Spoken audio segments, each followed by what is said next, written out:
একটা হাদিসে পেয়েছিলাম, বান্দা যখন মনে মনে আল্লাহকে ডাকে, আল্লাহ মনে মনে ওই বান্দাকে স্মরণ করে। আপনি রাতে শুয়ে আছেন,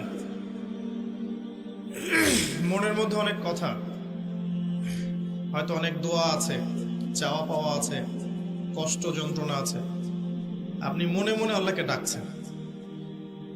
ডাকতে ডাকতে আপনার চোখ দিয়ে পানি বের হয়ে গেল। আপনি বুঝে নিয়েন ঠিক ওই মুহূর্তে আল্লাহ আপনাকে স্মরণ করেছে, এবং আল্লাহ আমাদের খুব কাছে আছে। ওয়াইদা সাআলাকা ইবাদি আন্নী ফাইন্নী করিব।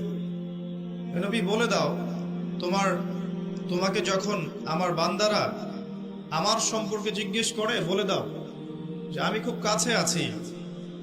উজিবু দাওয়াতাদ দাঈ ইযা দাআন। দোয়াকারী যখন আমাকে ডাকে, আমি তার